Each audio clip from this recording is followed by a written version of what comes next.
조국 법무장관 이야기가 나왔으니까 조국 법무장관이 어제도 국회를 찾았고 오늘도 국회를 찾았는데요.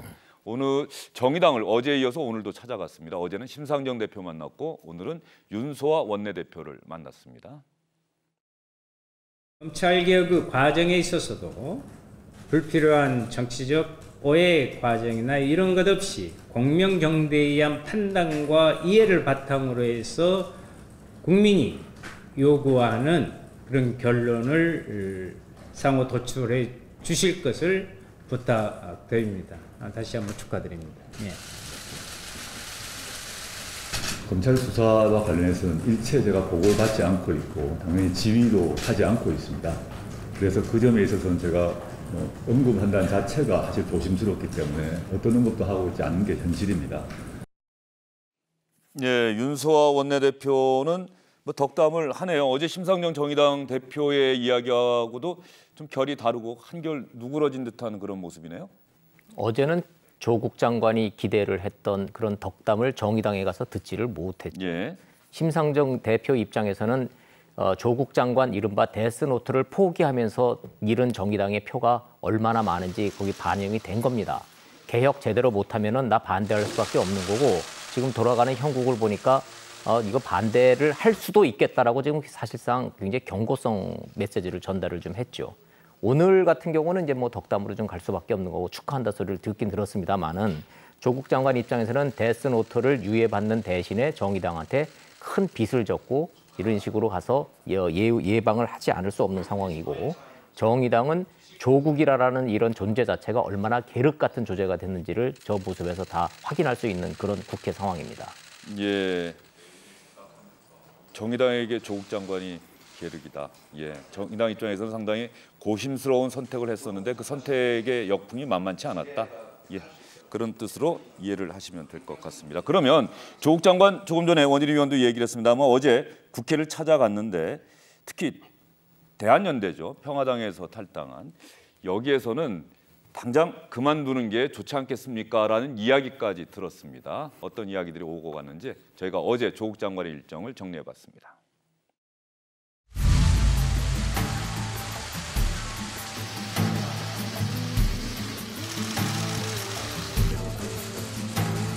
신뢰를 끼쳐서 죄송하다는 말씀 다시 한번 드리고요.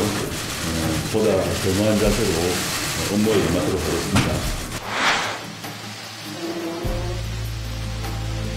우리 시대의 과제인 검찰개혁, 사법개혁 가장 잘 해낼 수 있는 적임자는 조국이었다 이렇게 저도 신용 보증을 합니다.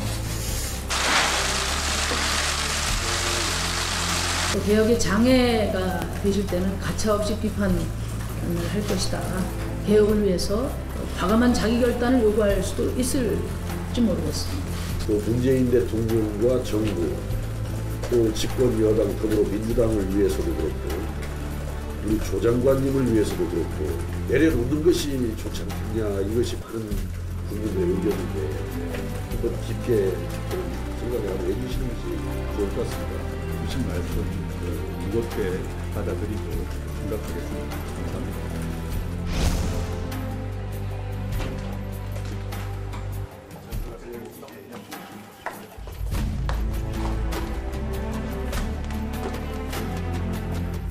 예, 취임 인사를 하러 갔는데 그 자리에서 그 장관직을 내려놓는 게 낫지 않겠습니까? 라고 이야기를 했더니 그 말씀을 무겁게 생각하겠습니다. 라고 이야기를 했어요. 정말로 무겁게 생각하는 것 같지는 저는 않다고 봅니다. 조국 장관이 기자간담회 인사청문회에서 많은 의원들이 문제 제기를 하고 기자들이 물음을 던질 때 확인해 보겠습니다라는 말을 수없이 했습니다. 확인해 보고 국민들한테 지금 알렸습니까? 그런데 조국 장관이 청문회 기자간담회에서 한 이야기들이 거짓인 것으로 지금 여러 것들이 드러나고 있습니다. 본인의 딸이 단국대에 논문 제1저자로 등록된 거. 이거 고려대에 입학할 때 그 논문 제출하지 않았다고 그랬는데 지금 제출한 걸로 지금 보이는 거 아니겠습니까? 그다음에 조국의 오촌 조카. 이 사람이 코링크 그 펀드를 만드는데 관여하지 않았다고 한 말도 지금 거짓으로 확인되고 있고요. 이 법치의 책임자가 국민 앞에서 이렇게 많은 거짓말을 하고 있고 지금 동양대 총장 표창장은 위조된 걸로 검찰의 공소장에 기록이 돼서 조국 장관 부인이 지금 이제 재판에 들어가는 상황인데요. 이쯤 하면은 저 유성엽 의원, 민주당 출신입니다. 유성엽 의원 말이 이쯤 해서 대통령과 정부와 여당에 더 이상 누가 되지 말고 물러나는 게 좋지 않겠느냐. 이런 가시 있는 이야기를 한 거 아닙니까? 저는 정말 물러나야 된다고 보는데 무겁게 생각하겠습니다 하면서 이제 할 일 하는 거 아닙니까? 그다음에 검찰 개혁을 조국 장관이 과연 할 수 있을까요? 개혁의 대상이 돼버린 분인데 이분이 어떻게 검찰 개혁을 하겠습니까? 그다음에 검찰 개혁과 관련된 법안들은 국회로 와 있습니다. 이게 국회의 시간입니다. 국회에서 논의를 해야 되는데 조국 장관 때문에 야당 반발이 심해져 가지고 더 안 되는 이런 상황이 되고 검찰 개혁의 핵심은 결국은 검찰의 중립, 독립합니다. 그런데 지금 패스트트랙에 태워진 법안은 과연 검찰 중립과 독립을 보장하는 이런 법안인가? 이거에 대한 물음도 좀 던지고 싶습니다. 예, 이상일 전 의원은 상당히 조국 장관에게 대해서 비판적인 의견을 개진해 주셨는데 강선우 부대변인 다른 생각 있으실 것 같아요? 그 검찰 개혁이라는 게 조국 개인이 하는 게 아니지 않습니까? 법무부 장관이 하는 거지 않습니까? 그렇다면 조국 장관이 법무부 장관으로 간 데 큰 의미는 비검찰 출신이고 그리고 대통령이 지금 힘을 실어주고 있다는 겁니다. 그렇다면 조국 개인으로서가 아니라 대통령이 힘을 실어주는 비검찰 출신의 법무부 장관이 검찰 개혁을 하는 겁니다. 그래서 조금 분리시켜서 봐야 될 필요가 있다. 저는 그런 생각이 들고요. 그리고 조국 장관의 어떤 거취 관련돼서는 이미 좀 정리가 저는 이미 됐다고 봅니다. 정치권에서 더 이상 논란을 할 그런 시기는 이미 지났다. 검찰 수사나 아니면 향후 재판에서 여러 가지 의혹에 대해서 조국 장관이 얼마나 직접적으로 관여를 했고 책임을 지는지의 그 여부가 이제 판가름이 됨에 따라 그 거취가 결정되는 거 아니겠습니까? 그렇다면 정치권에서는 조국 장관의 거취를 더 이상 논할 것이 아니라 앞으로 우리가 어떻게 갈 것인가를 좀 더 초점을 맞춰서 논하는 게 좀 맞지 않나 저는 그런 생각합니다. 강선우 부대변인이 그 얘기 하셨으니까 그러면 검찰 수사가 나올 때 그때가 일정 정도 거취를 결정할 수 있는 그런 시기가 될까요? 아니면은 검찰 수사 아니고 재판까지 끝나야 재판도 1심 판결 끝날 때가 되는 건지 아니면 대법원까지 가야 되는 건지 그렇게 되면 상당한 시간이 또 걸린단 말이죠. 1년, 2년. 저는 개인적으로 수사 결과에 조국 장관의 어떤 직접적인 관여나 책임 정도가 어느 정도 나오느냐에 따라서 달려있다고 생각합니다. 직접적인 관여, 책임 네. 이 부분. 네. 부인이나 딸이 기소가 되는 상황이면은 저는 지금 당장 사퇴해야 된다고 말씀하셨으니까 뭐 당연히 예. 가족 공동체고 예. 딸이 장학금 받은 걸 몰랐다. 이게 잘 이해가 안 됩니다. 예. 사실은 딸이 동양대 총장 표창장 받은 걸 장관이 몰랐다. 부인이 다 한 일이다. 이게 부인이 책임져야 된다. 우리 문화에서 이게 용납이 될까요? 굉장히 저는 무책임하다고 보고 조국 장관은 제가 보기에는 피의자로 전환될 가능성이 상당히 있습니다. 이미 사모펀드와 관련해서 조국 장관 가족이 한 것들을 보면은 간접 투자를 빙자해서 직접 투자한 겁니다. 이게 공직윤리법 위반 가능성이 꽤 있다고 보여지는데요. 이렇다면 피의자로 전환이 되죠. 근데 피의자가 전환이 되면 장관직을 유지할 수 있겠습니까? 전병헌 현 정부의 첫 청와대 정무수석 피의자로 전환이 되면서 청와대 자리 물러났습니다. 조국 장관도 그래서 그때쯤 되면 물러나야 된다고 보는데 어떻게 할지 모르겠지만 본인이 계속 앉아 있을수록 정권에는 부담이 되지 않나 이런 생각합니다. 예, 이상일 전 의원 좀 길게 말씀하셨으니까 강선 전 부대변인께 다시 한번 말씀을 드릴게요. 사모펀드 관련해서는 이렇게 오촌 조카가 이제 구속된 그 영장을 보면 사실 그 오촌 조카 어떤 개인의 그런 혐의가 많았습니다. 그 증거인멸을 교사했다던가 횡령을 했다던가. 근데 지금 다시 한 번 더 큰 문제가 되고 있는 건 공직자윤리법 위반이지 않습니까? 그렇다면 저는 그 부분은 정말로 이제 수사를 통해서 밝혀질 거라고 생각을 합니다. 다만 정치권에서 공방을 해야 되는 게 뭐냐? 그러면 그 공직자윤리법을 위반했느냐 안 했느냐는 검찰의 몫인 거예요. 그 법원의 판단의 몫인 것이고 그렇다면 정치권에서는 입법 미비를 조금 더 이야기를 해야 되지 않나 저는 그런 생각이 듭니다. 그 공직자윤리법에 이제 고위공직자가 주식을 다 신탁을 해야 되는 이유가 직접 투자를 못하게 돼 있지 않습니까? 근데 사모펀드는 된다. 근데 사모펀드가 된다는 규정도 없어요. 안 된다는 규정이 없을 뿐이지. 그렇다면 사모펀드 같은 경우는 어떤 그 정관이나 약관에 따라서 직접 투자할 수 있는 그런 여지가 있기 때문에 그렇다면 사모펀드 또한 이렇게 하지 못하는 그런 입법의 논의로 좀 끌고 가는 것이 대한민국 전체로 봤을 때 생산적인 논의가 아닐까라는 생각이 듭니다. 조국 법무부 장관 이야기를 주영진의 뉴스브리핑에서도 정말 오랜 시간 하고 있는 것 같은데 말이죠. 민주당 이해찬 대표가 오늘 이 조국 장관과 관련해서 국민들이 느끼는 피로감에 대해서 이야기를 한 대목이 있습니다. 저희도 오늘 사실 조국 장관 이야기를 계속하고 있고 잠시 뒤에 자유한국당의 삭발 이야기도 결과적으로 조국 장관과 관련한 이야기인데 이 민주당과 자유한국당의 대표, 원내대표 이야기 한번 들어보고 나서 저희가 이야기를 계속 이어나가도록 하겠습니다. 이제 임명이 완료되어 일을 하고 있는데 여전히 계속되고 있는 조국 장관 가족에 대한 논란은 국민들에게 피로감을 주고 있는 것이 현실이고 야당은 이런 논란을 정쟁수단으로 삼아 국회를 공전시키고 있습니다. 이런 소모적인 행동은 국민에 도움이 되지 않습니다. 국회는 민생 법안과 예산안을 처리하는 본연의 자세로 돌아와 제 할 일을 해야 할 때입니다.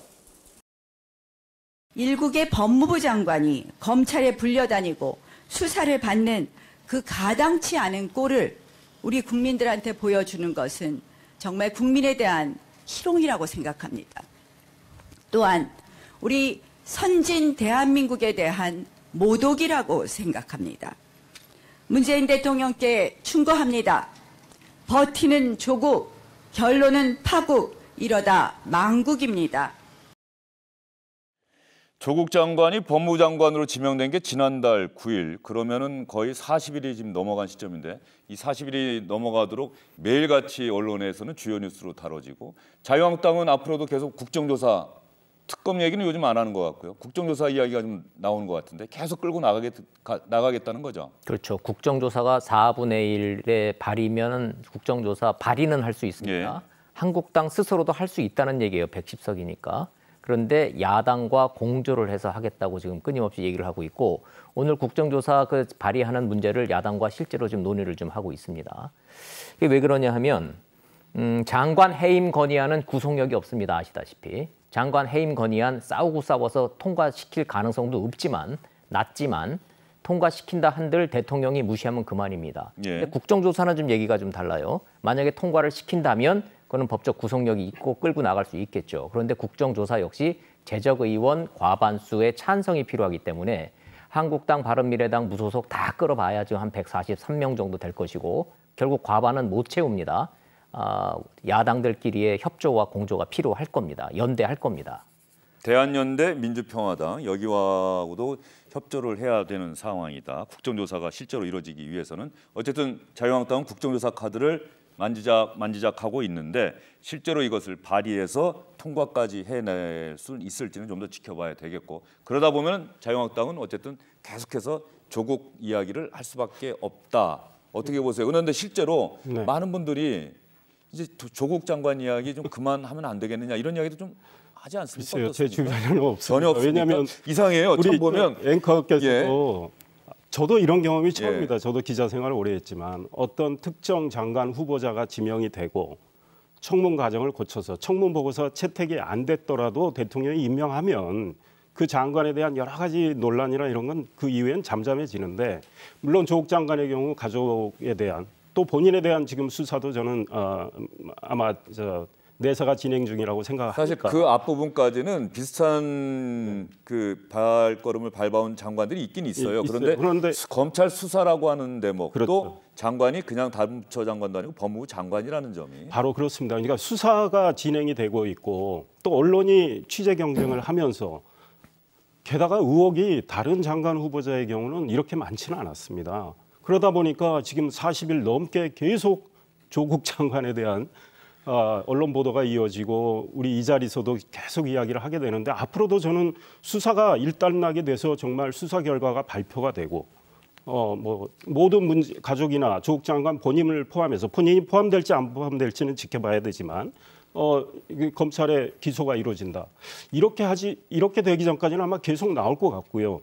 만약에 조국 장관이 저는 지금 검찰 내부에서는 이미 피의자로 보고 있다고 저는 들었습니다. 그런데 피의자로 전환을 해서 검찰이 조국 장관을 포토라인에 세우고 조사를 한 다음에 기소를 한다면 지금 국정조사 문제나 해임 건의안 문제에 대한 다른 야당들 태도가 달라질 가능성이 상당히 있다. 그러니까 지금 오늘의 시점에서는 국정조사와 해임 건의안을 내더라도 발의를 하고 해임 건의안 내더라도 처리될 가능성은 오늘 현재는 없지만 조국 장관이 기소됐는데 물러나지 않는다면 저는 정의당도 그때는 물러나라고 한다고 봅니다. 예. 그때 해임 건의안 내고 국정조사 발의가 된다면 그때는 저는 처리될 가능성이 굉장히 커요. 그래서 이 정권은 조국 리스크를 통째로 지금 대통령과 여당이 함께 짊어지고 가고 있는데 이렇게 가다 보면 나중에 큰 충격, 타격을 받는다. 망신도 당하게 생겼다. 이런 생각이 들고 이거를 끊으려면 조국 장관이 검찰 수사가 진행되더라도 조국 장관이 일단 국민 앞에서 명백히 거짓말한 것들이 몇 가지가 있는데 그다음 본인 부인은 지금 피의자가 돼서 지금 재판받게 생긴 상황 아닙니까? 그렇다면 지금쯤 해서 물러나는 게 그나마 정권의 타격을 줄이는 길이다. 저는 이런 생각을 합니다. 이거는요. 검찰 수사를 지켜볼 이유도 없어요. 이거는 정치적 판단, 정무적 판단을 하면 되는 겁니다. 예, 알겠습니다. 제가 피로감 이야기를 질문을 드렸는데 어쨌든 조국 장관의 거취 문제에 대해서 계속 생각을 얘기해 주셨고요. 강성원 전 부대변인은 주변에서 이제 조국 장관 이야기 좀 그만 좀 들었으면 좋겠다. 뭐 이런 이야기 좀 들으십니까? 많이 피로감이 쌓인 건 사실인 것 같습니다. 근데 이상일 의원께서 못 들으셨다고 그랬잖아요. 그러니까 정치색이 어떤 색인지 아니까 주변에서 하는 이야기도 그냥 좀 그렇게 기분 상하지 않을 만한 그냥 이야기들만 해주고 있는 게 아닌가 저는 그런 생각 드는데요. 추석 때도 사실 그냥 가족들끼리 모여서 조국 장관 진실이 뭘까 그냥 그 정도 이야기하고 뭐 건강 이야기, 살아가는 이야기 그렇게 좀 많이 나눴었거든요. 저는 조국 장관이 만약에 피의자로 전환이 된다면 새로운 국면을 맞을 거라고 생각합니다. 근데 아직 그 국면은 아니라는 생각이 들고요. 그리고 자유한국당이 이렇게 조국 이슈를 계속해서 끌고 가는 거 이거에 대해서 좀 신중하게 판단을 해보실 필요가 있다는 생각이 드는 게 그동안 반사이익을 전혀 못 얻었어요. 국민들이 분노하지 않아서 그렇지 않습니다. 국민정서법에 위배되지 않아서 그렇지 않습니다. 조국 장관이 이러저러한 면이 어떤 의혹들이 굉장히 부적절하고 화가 나는데 그래서 자유한국당이 뭐를 내놓겠다는 거냐. 그래서 지지를 주지 않는 거거든요. 지금 무당층이 40% 가까이 되지만 그걸 자유한국당이 흡수할 그런 준비가 되어 있느냐. 그렇다면 조국 이슈를 계속해서 끌고 간다고 해도 자유한국당이 총선 그리고 앞으로 어떤 뭐 정권을 다시 집권하는 데 있어서 실효적인 면이 있느냐. 내부 개혁을 하지 않고서는 받을 수 있는 그릇이 없다. 저는 그렇게 생각을 하거든요. 그래서 좀 그 조국 이슈를 끌고 가는 데 있어서 좀 전략적인 정무적인 판단이 필요하다는 생각입니다. 네. 조국 법무부 장관 이야기 시청자 여러분께서는 어떻게 생각하십니까? 국회 일정도 이 조국 장관에 대한 보수 야당들의 강력한 반대 때문에 교섭단체 대표 연설도 다음 달로 넘어갔고요. 국정감사 일정도 조금 연기가 되는 것 같습니다. 이번 주 중에 여야 3당 교섭단체 대표들이 만나서 정기국회 일정을 다시 확정하겠다 이렇게 이야기를 하고 있습니다.